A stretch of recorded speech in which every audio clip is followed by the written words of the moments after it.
The vast expanse of the Pacific Ocean in the summer of 1942 was a theater of war balanced on a knife's edge. Just 2 months prior, in June, the United States Navy had achieved a victory of staggering importance at the Battle of Midway.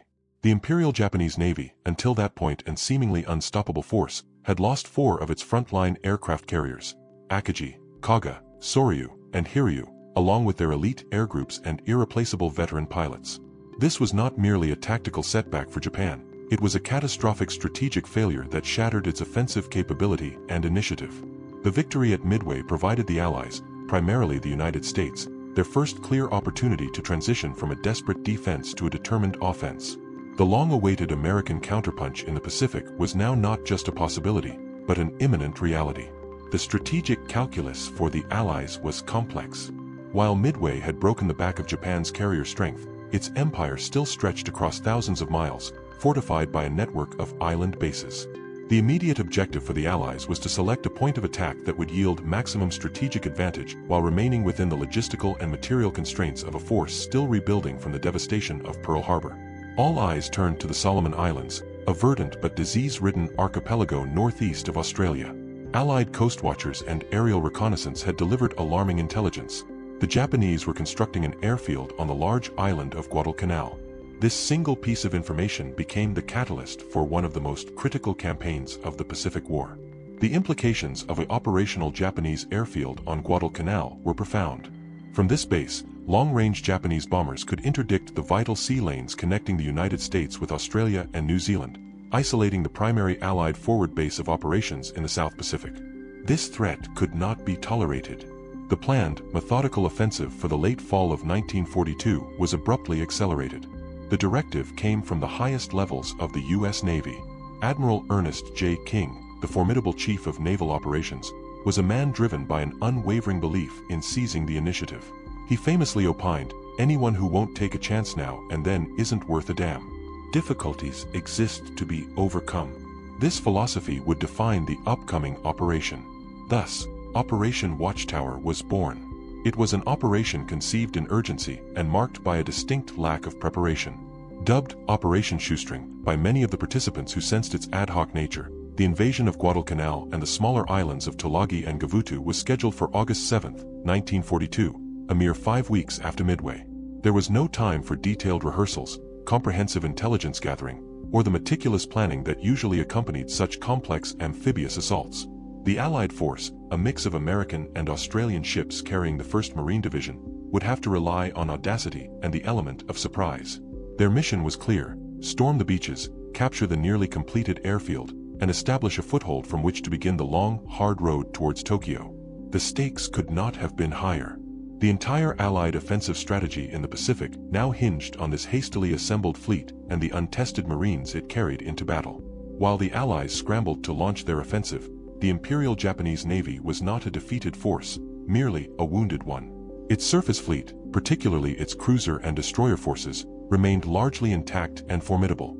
More importantly, it possessed a tactical doctrine honed over decades specifically for the conditions of the South Pacific: night combat. For the Japanese, the cover of darkness was not an obstacle to be overcome, but a weapon to be wielded. This mastery was not accidental. It was the product of institutional focus and relentless training, creating a tactical asymmetry that would soon have devastating consequences. The foundation of this doctrine was the human element, specifically the elite night lookouts. These men were not ordinary sailors assigned to watch duty. They were handpicked for their exceptional natural night vision and subjected to a rigorous training regimen that included prolonged periods in darkened rooms and a specialized diet rich in vitamin A to enhance their visual acuity. They were trained to use the massive 15-centimeter and 12-centimeter pedestal-mounted binoculars that were standard issue on Japanese warships, instruments far superior to those used by their Allied counterparts. Their skill was such that they could reportedly identify ship silhouettes and estimate ranges in conditions most sailors would describe as pitch black. This training was paired with a critical procedural discipline. The moment their own ship's guns were about to fire, lookouts were drilled to shut their eyes or turn away, preserving their precious night vision from the blinding muzzle flash. This elite reconnaissance capability was seamlessly integrated into a comprehensive fleet-wide battle doctrine. Japanese gunnery officers were trained to fire rapid, accurate salvos based on the initial visual spotting reports. The entire system was designed for a lightning-fast, violent engagement at close range. Coordination between lookouts, gunners, and torpedo crews was practiced to a fine art. This was complemented by the Imperial Navy's most secret naval weapon, the Type 93 Long Lance torpedo. A technological marvel, this 24-inch diameter torpedo was propelled by pure oxygen, allowing it to travel at 49 knots for an incredible 22,000 yards, over 10 miles, leaving almost no wake. No Allied torpedo could compare. This combination of superior optics, trained personnel, and devastating weaponry meant that in a night engagement, the Japanese fleet could effectively see first, shoot first, and inflict crippling damage before an opponent could even properly identify the threat. In stark contrast, the United States Navy in mid-1942 placed its faith in emerging technology, namely radar, to offset any Japanese advantage. The early SG surface search and FC fire control radars fitted to American cruisers and destroyers were revolutionary in concept. In theory, they could detect the presence of ships through the darkest night or thickest weather, nullifying the need for superhuman lookouts. However, this technology was in its infancy. The sets were unreliable, prone to breakdown, and required highly trained and experienced operators to interpret their often ambiguous returns. Many senior officers, steeped in a tradition of visual gunnery, were deeply skeptical of the newfangled equipment and lacked the training to use it effectively. This over-reliance on unproven technology, coupled with a general lack of fleet-wide training for night actions, created a critical vulnerability. As the Allied fleet steamed towards Guadalcanal, it was sailing into a tactical arena where its opponent held every conceivable advantage. The landings on the morning of August 7, 1942, achieved complete tactical surprise. As U.S. Marines stormed ashore Guadalcanal and the smaller islands of Tulagi and Gavutu, the local Japanese garrison, composed primarily of construction troops, offered only disorganized resistance. The initial reports that filtered back to Imperial Japanese Navy headquarters at Rabaul, the major base on New Britain, were fragmented but alarming. The Allies had not only landed but were doing so in massive force. For Vice Admiral Gunichi Mikawa, commander of the newly formed 8th Fleet, the situation demanded an immediate and aggressive response. His mission was clear: smash the Allied invasion fleet and sever the Marines' lifeline to the sea. Mikawa was a seasoned and respected officer, a veteran of numerous staff and command roles. He swiftly assembled the most powerful surface force available to him. His command, designated the Outer South Seas Force, was a formidable collection of warships centered on 5 heavy cruisers, his flagship Chokai, and the cruiser division's 6 veterans of Pearl Harbor and the Java Sea, Aoba, Keiko, Kinagasa, and Furitaka. These were supported by 2 light cruisers, Tenryu and Yubari, and a single destroyer, Unagi. This force of 8 warships possessed immense firepower, boasting dozens of 8-inch and 6-inch guns and, most critically, a full complement of the deadly Long Lance torpedoes. Just after sunset on August 7, Mikawa ordered his fleet to sortie from Rabaul and begin a high-speed dash down the slot, the narrow channel running through the central Solomon Islands, toward Guadalcanal. The journey south was a masterclass in daring and deception. Mikawa knew his greatest vulnerability was exposure to Allied air power during the long daylight hours. To mitigate this, he charted a course that kept him close to the eastern shores of the Solomon Chain, using tropical rain squalls and the island's topography to mask his movements from prying reconnaissance aircraft. He pushed his fleet relentlessly, maintaining a speed of 24 knots. The gamble was immense. He was sailing directly toward a known concentration of enemy ships, including aircraft carriers, with no air cover of his own. The tension aboard the Japanese bridges was palpable. On the morning of August 8th, their worst fears were nearly realized.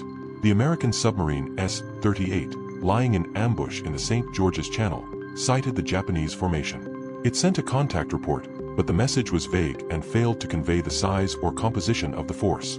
Later that day, 2 Royal Australian Air Force Hudson bombers also spotted Mikawa's fleet. The Japanese admiral executed a clever feint, turning his ships as if to return to Rabaul, and the Hudson crews, after a brief tail, broke off contact. Their reports, when they finally arrived, were tragically misread by Allied intelligence, which dismissed the sighting as a small force of minor vessels unlikely to press an attack. Through a combination of skill and Allied error, Mikawa's powerful cruiser force had slipped through the net undetected and was now poised to strike. As Vice Admiral Mikawa's fleet sliced through the waters of the slot, the Allied amphibious force lay anchored off the Guadalcanal and Tulagi beachheads, a scene of organized chaos. The critical task of unloading hundreds of tons of supplies, ammunition, and equipment for the Marines ashore was underway, but it was proceeding with agonizing slowness. Protecting this vital fleet of over 80 transports and their screening warships fell to the man in overall command, Rear Admiral Richmond K. Turner. Understanding the threat of a surface attack, Turner had deployed a protective screen of cruisers and destroyers to guard the approaches to the landing zones, specifically the sound between Guadalcanal and the small, volcanic Savo Island. This screening force was divided into 3 separate groups, a disposition that would later be criticized for its lack of mutual support. The Southern Force, under the command of British Rear Admiral Victor Crutchley, V.C., was stationed south of Savo Island. It consisted of the heavy cruisers HMAS Canberra and USS Chicago, along with the destroyers USS Patterson and USS Bagley. To the north of Savo Island was the Northern Force, comprising the heavy cruisers USS Vincennes, Quincy, and Astoria, and the destroyers USS Helm and Wilson. Further east, patrolling between the 2 landing zones, was the Eastern Force, with the light cruisers USS San Juan and HMAS Hobart, and 2 destroyers. On paper, it was a powerful defensive line. In reality, it was critically compromised. The crews of these warships were exhausted. They had been at general quarters for the landings the previous day and throughout the night, anticipating air attacks. Fatigue was pervasive, degrading alertness and reaction times. Compounding this was a catastrophic failure in command. On the evening of August 8th, Admiral Turner summoned Admirals Crutchley and the Ground Force Commander, General Alexander Vandegrift, to his flagship for a conference concerning a worrying intelligence report that Japanese carriers might be approaching. To attend, Crutchley took the heavy cruiser HMAS Australia from the Southern Force, leaving the force without its tactical commander and most powerful unit. He did not formally transfer command, leaving Captain Howard Bode of the USS Chicago as the senior officer but unaware of his new responsibility. The command structure was fractured at the moment of greatest peril. Furthermore, the Allies' technological advantage, radar, was squandered. The primitive early warning sets were unreliable, and the more advanced fire control radars were often switched off to prevent their emissions from being detected, a misguided precaution. A perfect storm of exhaustion, disorganization, and complacency had settled over the Allied fleet, leaving it blind and vulnerable to the night stalkers approaching from the north.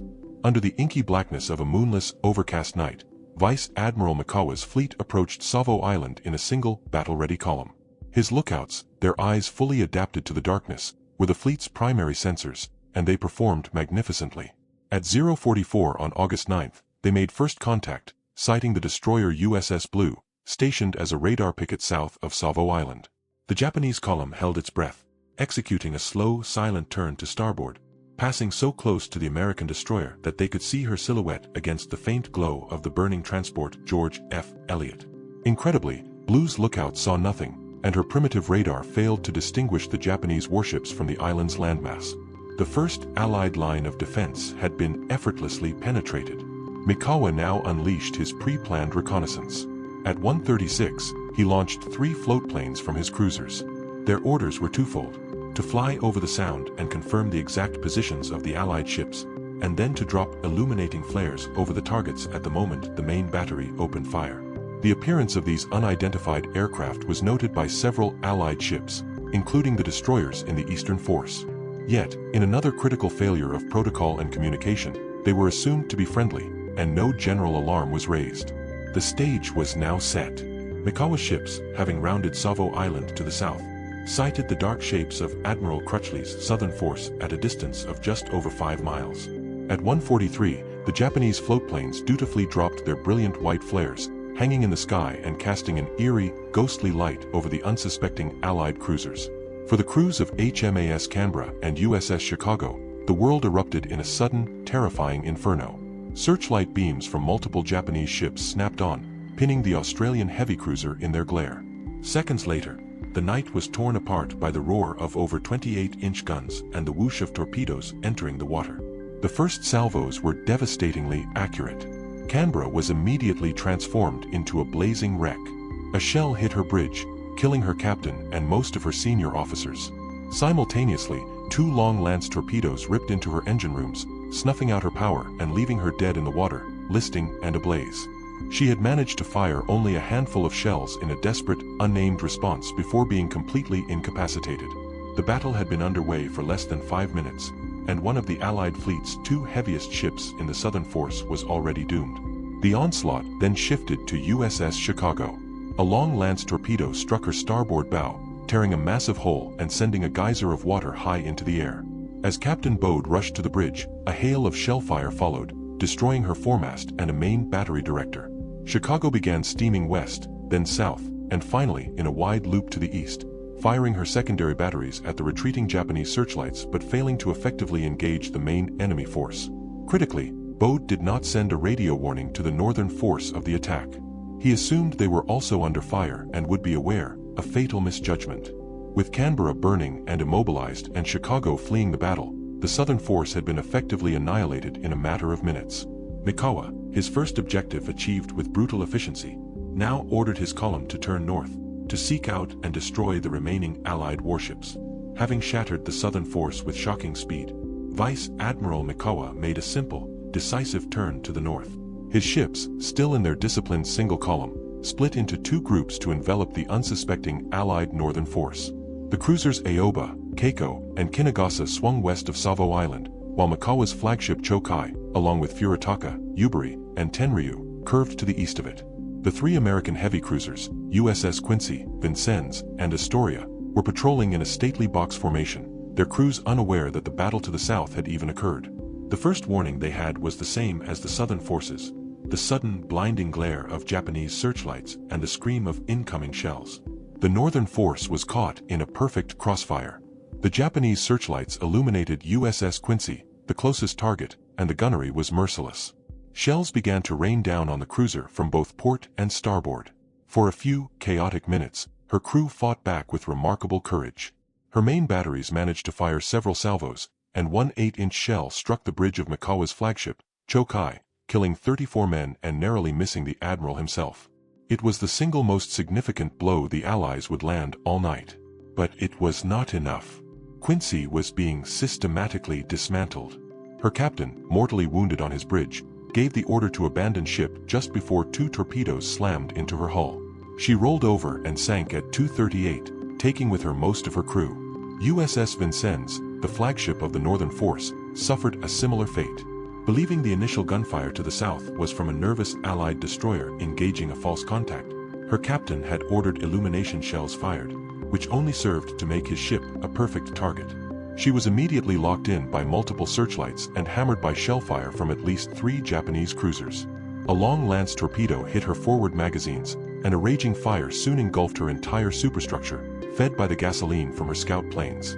Her steering was knocked out, and she circled helplessly until, like Quincy, she was ordered abandoned and sank beneath the waves.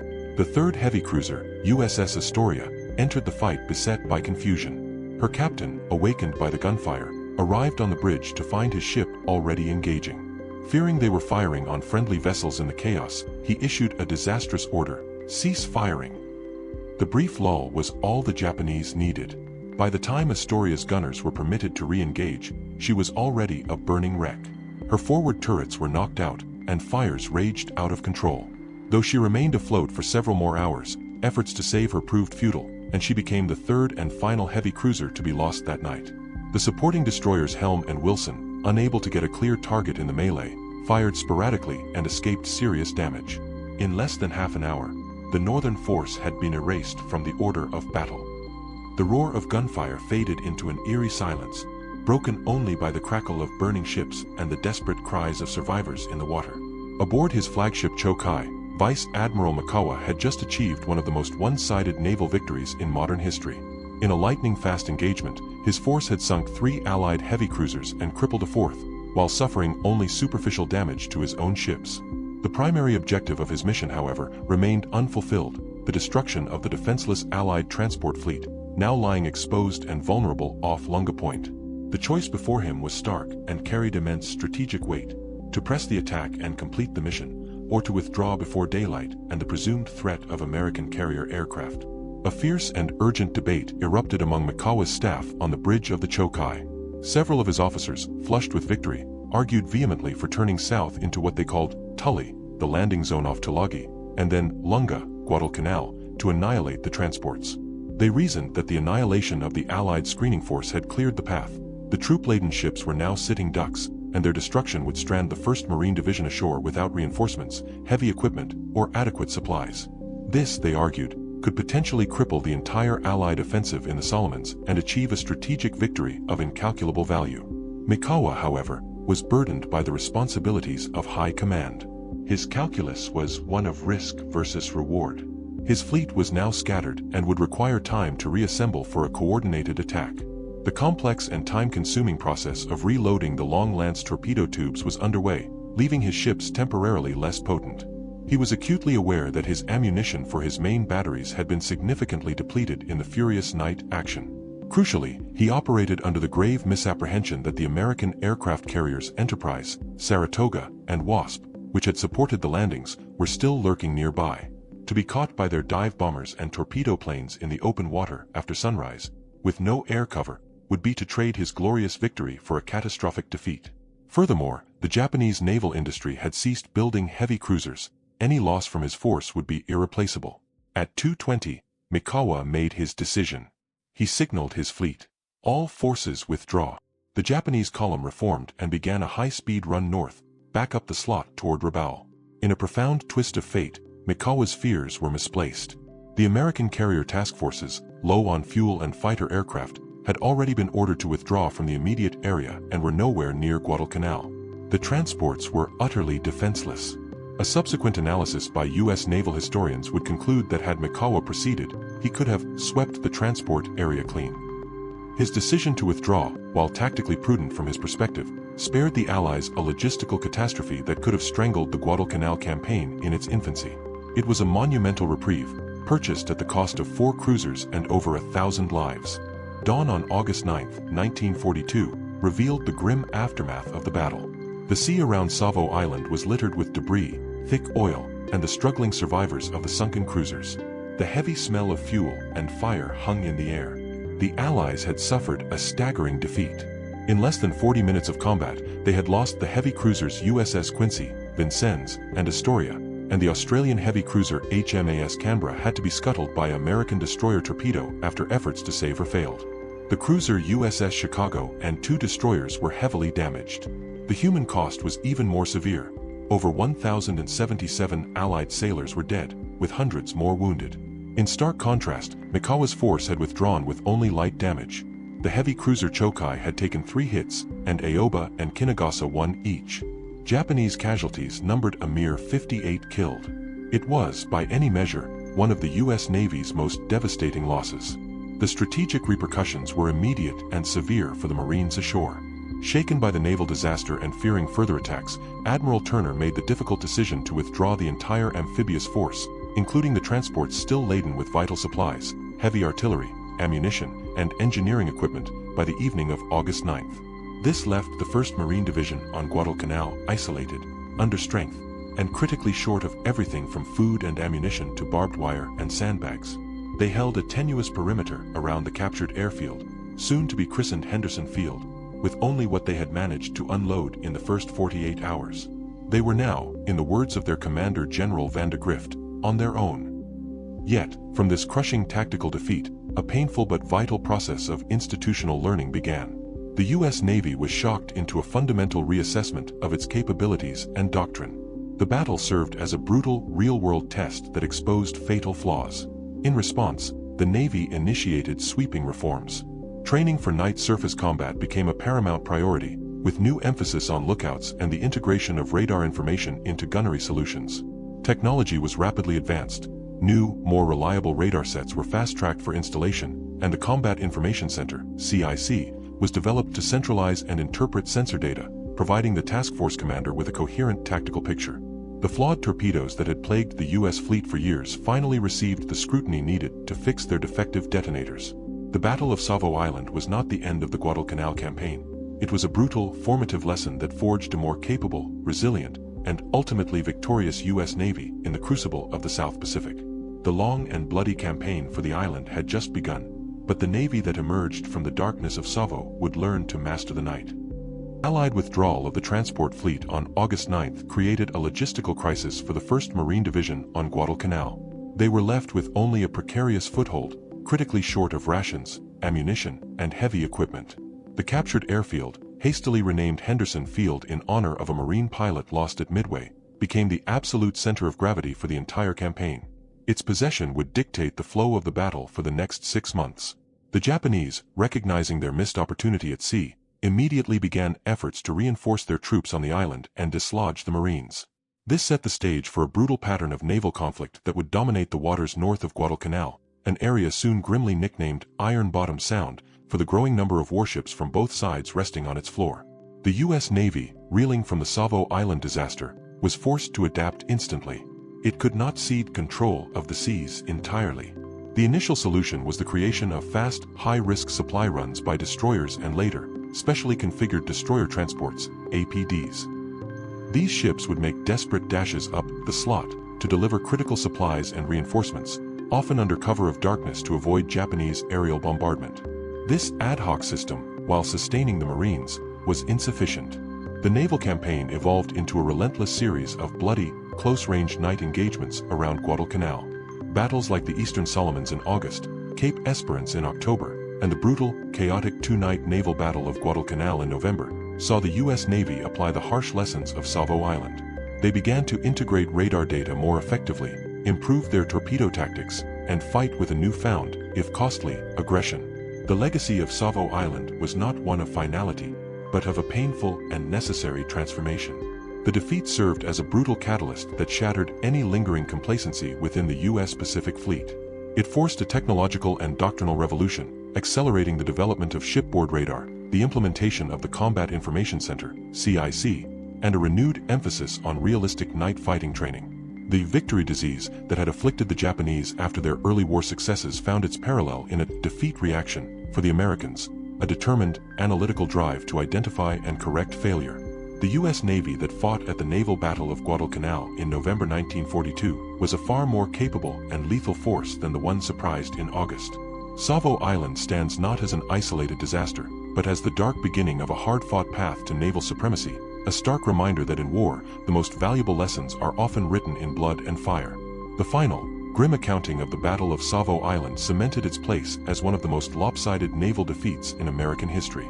The tangible losses were staggering: 4 heavy cruisers sunk, 1 heavy cruiser and 2 destroyers heavily damaged, and over 1,077 sailors killed. The strategic shockwave was equally profound. The U.S. 1st Marine Division was left isolated on a hostile shore, its future hanging in the balance. In the immediate aftermath, a scapegoat was sought.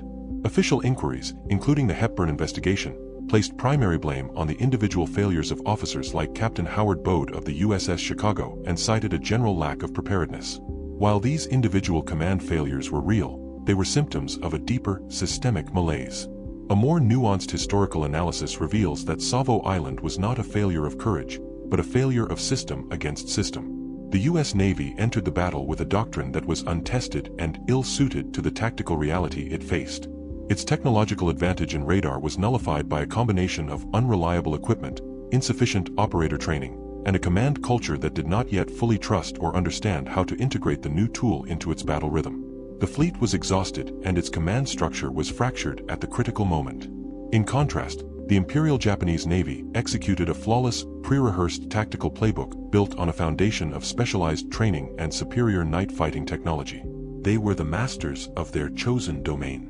Ultimately, the long-term significance of Savo Island lies not in the scale of the defeat, but in the U.S. Navy's ruthless and effective response to it. The battle acted as a painful but necessary crucible. It forced an immediate and total re-evaluation of everything from bridge crew training to fleet-wide communication protocols. The technological and doctrinal innovations that followed, the refinement of radar, the birth of the Combat Information Center, the eventual fixing of the defective Mark 15 torpedo, were all accelerated by the trauma of that night.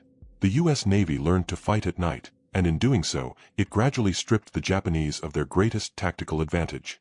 The road from Savo Island led directly to the American victories in the ferocious night battles off Cape Esperance and Guadalcanal later that year. The darkness of August 9, 1942, therefore, represents not an end, but a brutal beginning, the moment the U.S. Navy was forged into the instrument that would ultimately secure victory in the Pacific.